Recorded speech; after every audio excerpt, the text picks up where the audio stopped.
Hello friends, welcome to my channel. বন্ধু, তোমাদের সাথে আজকে আমি শেয়ার করব গরম গরম ভাতের সাথে খাওয়ার জন্যে মোচা চিংড়ির একটি রেসিপি। এটা যেমন মুখরোচক তেমনি সহজে রান্নাও হয়ে যায় আর খেতেও লাগে দুর্দান্ত। তো চলো আমরা ঝটপট শিখে নিই কীভাবে বানাবো মোচা চিংড়ি।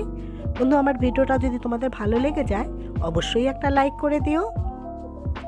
বন্ধুরা, তোমরা এতদিনে মোচা কিভাবে কাটতে হয় তো নিশ্চয়ই জেনে গেছো, তাই আর ভিডিওটাকে লেন্দি করছি না।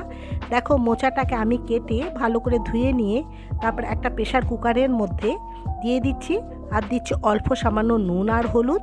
তারপরে 3টে সিটির জন্যে অপেক্ষা করব। আর এদিকে দেখো, আমি একটা আলুকে ডুমো ডুমো করে কেটে নুন হলুদ দিয়ে ভেজে নিচ্ছি। আলুটা একটু লাল লাল করেই ভেজে নেব, তাহলে মোচার ঘন্টটা খুব ঝটপট তৈরি হয়ে যায়। এদিকে দেখো, 300 গ্রাম চিংড়ি মাছ ভালো করে ধুয়ে বেছে নুন হলুদ মাখিয়ে ভাজতে দিয়েছি। 1 থেকে 1.5 মিনিটের জন্য এটাকে ভেজে নেব। চিংড়ি মাছগুলোকে একটা ছোট প্লেটে তুলে নিয়েছি। তারপর চিংড়ি ভাজার তেলের মধ্যেই অল্প সামান্য তেল দিয়ে 5 ফোড়ন, 2টো এলাচ আর একটা লাল লঙ্কা দিয়ে ফোড়নটা বেশ ভাজা ভাজা হলে একটা কেটে রাখা পেঁয়াজ দিয়ে দিলাম আর দেব কেটে রাখা একটা টমেটোটাকে বেশ ভালো করে নেড়ে চেড়ে নেব। দেখো, ততক্ষণে আমাদের প্রেশার কুকারে মোচাটা সেদ্ধ হয়ে গেছে। একটা স্টেনারে ওর জলটাকে আমরা বার করে নিচ্ছি। তারপরে একটা স্ম্যাশার দিয়ে ভালো করে এটাকে ডলে নেব। তোমরা হাত দিয়েও চটকে নিতে পারো। টমেটো বেশ নরম হয়ে গেছে, চারিপাশ দিয়ে তেল বেরোচ্ছে। এবার 1 চামচ আদার পেস্ট, 1/2 চামচ কাঁচা লঙ্কার পেস্ট আর অল্প সামান্য জিরে গুঁড়ো দিয়ে বেশ ভালো করে নেড়ে নেব।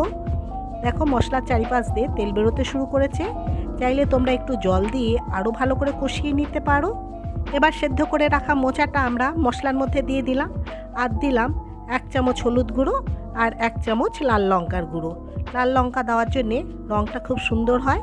বেশ ভালো করে নেড়ে চেড়ে দিচ্ছি। মিডিয়াম ফ্লেমে রান্না করার পর আলু এবং চিংড়ি মাছটা দিয়ে দিলাম। তারপরে বেশ ভালো করে নেড়ে চেড়ে নেব। এবার আমি 1 চামচ নুন দিয়ে দিয়েছি। দেখো, 2 মিনিট বাদে এই মোচা থেকে অনেকটাই জল বেরিয়েছে। এবার এর মধ্যে 2টো কাঁচা লঙ্কা আর 1 চামচ চিনি দিয়ে মিডিয়াম ফ্লেমে 3 মিনিটের জন্য ঢাকা দিয়ে দেবো। মিডিয়াম ফ্লেমে রাখার জন্যে মোচা থেকে অনেক জল বেরোচ্ছে এবং সুসেদ্ধ হচ্ছে। তোমরা দেখতেই পাচ্ছ আমি খানিকটা নারকেল কুড়ে নিয়েছি। এই নারকেল কোড়াটা এবার মোচার মধ্যে দিয়ে দেবো। তারপরে ভালো করে নেড়ে চেড়ে নেব। নারকেল দিলে এর স্বাদ অসাধারণ হয়। আমাদের সমস্ত মশলা দেওয়া হয়ে গেছে। দেখো, মোচাটা বেশ মাখা মাখা হয়েছে।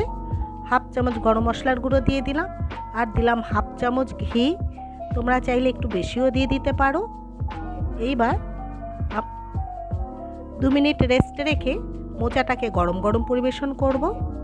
তোমরা গরম গরম ভাতের সাথে এই রকম মোচার একবার ঘন্ট খেয়ে দেখবে, দুর্দান্ত লাগবে। বাড়ির সকলেই খেয়ে খুব খুশি হয়। বন্ধু, আমার ভিডিওটা যদি তোমাদের ভালো লেগে যায় অবশ্যই একটা লাইক করে দিও। আর নতুন বন্ধুরা প্লিজ আমার চ্যানেলটিকে সাবস্ক্রাইব করে দিও।